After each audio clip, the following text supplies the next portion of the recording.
প্রাথমিকভাবে পরিবারকে ৫ লক্ষ টাকা সাহায্য দেওয়া হবে, নিহতের পরিবারকে দেওয়া হবে। এরপরে নিহতের পরিবারে যদি কোনো কর্মক্ষোভ থাকে তাকে মেট্রো রেলে চাকরি দেওয়া হবে।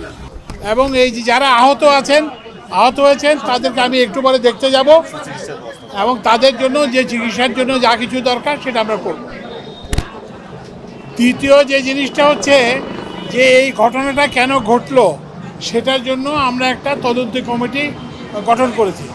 তদন্ত কমিটির প্রধান হবেন ঢাকা মেট্রোর আগের যে ম্যানেজিং ডিরেক্টর এবং বর্তমানে আমাদের সেতু সচিব জনাব রৌফ। এবং এই কমিটিতে বুয়েটের প্রফেসর ABM তৌফিক হাসান, মেকানিক্যাল ইঞ্জিনিয়ার প্রধান অধ্যাপক, উনি থাকবেন। তারপরে MISTর লেফটেন্যান্ট কর্নেল মোহাম্মদ জাহিদুল ইসলাম, উনি অ্যাসোসিয়েট প্রফেসর MIST, উনি থাকবেন। এবং এই প্রকল্পের পরিচালক ব্রিগেডিয়ার আব্দুল ওয়াহাব, উনি থাকবেন। এবং আমাদের এই যে সড়ক মন্ত্রণালয়ের একজন উপসচিব আসফিয়া সুলতানা। তো এই 5 সদস্যের একটা committee. Japan Bangladesh joint venture company JBS holdings limited 2 সপ্তাহের মধ্যে কমিটি রিপোর্ট দেবে। এবং এই কমিটি কি দেখবে সেটা হচ্ছে, প্রথম কথা হচ্ছে যে এটা কি ডিজাইন ডিফেক্টের কারণে হয়েছে, যে এটা কি নির্মাণের কাজের ত্রুটির জন্য হয়েছে, নাকি কোনো নাশকতামূলক কিছু হয়েছে, কি কারণে সেটা দেখবে। এবং এটার জন্য যে যারা দায়ী তাদেরকে চিহ্নিত করবে এবং এই ধরনের ঘটনা যাতে ভবিষ্যতে না ঘটে সেই জন্য সুপারিশ প্রদান করবে। আচ্ছা হ্যাঁ, এর আগেও এই ধরনের বিয়ারিং পড়ছিল। এরপরে তখন কি করা হয়েছিল?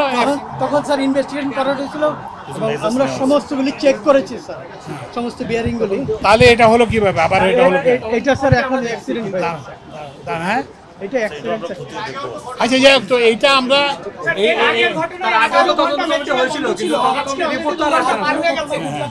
আমি আসতেছি। তো তাহলে আমরা এটা আমরা অপেক্ষা করি এবং রিপোর্টটা, তদন্ত কমিটির রিপোর্টটা পেয়ে আমরা ডেফিনেটলি যেটা যথোপযুক্ত ব্যবস্থা করব। জি, আগের কমিটির রিপোর্ট বেরিয়েছিল এবং ওই অনুযায়ী আমরা সমস্তগুলি সমস্তগুলি ইন্সপেক্ট করা হয়েছে ফিজিক্যালি এবং এক্সপার্ট দিয়েও করা হয়েছে। কারো বিরুদ্ধে ব্যবস্থা নেওয়া হয়েছে না, আগে বলা হয়েছিল যে এটা যখন DNP পিরিয়ডই ছিল, এটা আমাদের ডিফেক্টস লাইবিলিটি পিরিয়ড ছিল, ওটা সঠিক করার সুযোগ দেওয়া হয়েছে তাদেরকে, তারা ওটা করেছে। ঠিক আছে।